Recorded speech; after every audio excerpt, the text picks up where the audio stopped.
हं. तसं तुमचं लग्न झालं, तर बायकोची किती मदत असते तुम्हाला? आता बायकोची मदत असतेच बरोबर. आता म्हणजे उदाहरणार्थ काय होतं, की मी म्हणजे लग्नाच्या अगोदरची गोष्ट म्हणजे सासवडला मी काय करायचो महिन्यातून 1-2 दिवस असायचो. पुण्यात मी राहिलो होतो. पुण्यात एक 8-10 दिवस राहायचो आणि 10-12 दिवस मुंबईत राहायचो मुंबईत. गोरेगावला, बिंबिसार नगरला. कारण तुमचा गल्ली ते दिल्ली जसं आपण म्हणतो, हो. जसं तुम्ही गल्लीत गोंधळ दिल्लीत मुजरा केलाय. तसं गल्ली ते दिल्लीपर्यंत तुमचं काम असल्याशिवाय, फिरल्याशिवाय तुम्हाला ते काम येणार नाही. त्यामुळे मी तिन्ही ठिकाणी राहत होतो. कुटुंबाचं साथ मिळणं कारण आई-वडिलांचं जसं लोकेशन समजा मी एखादा फोन केला, की लोकेशन पाहायला अमुक-अमुक लोकं येतायत.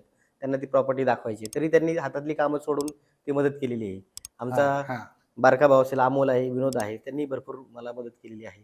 आणि आता लग्नानंतर नवणी, आता मी लग्नाच्या अगोदर काय केलं की आता मुलगी मला कशी पाहिजे? तर माझ्या क्षेत्रातली पाहिजे, चित्रकलेच्या आवडची पाहिजे.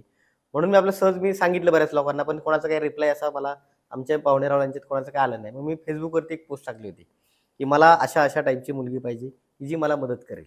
मग बऱ्याच जणांनी त्याचं हसू पण केलं, की असं कुठे असतं का? ते वधूवर सूचक मंडळ असतात. हां, पाहुण्याला हां. कुठे जायचं असतं. पण मला असं प्रामाणिक वाटलं, की काय हरकत काय आहे? मला जे पाहिजे ते मी मांडलेलं आहे. म्हणजे आपण माध्यमांशी बोलताना आता सोशल मीडियाशी बोलतो. बरोबर आहे.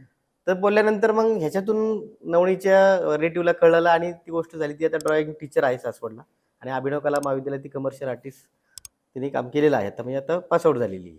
तर तिची मदत मला खूप असते.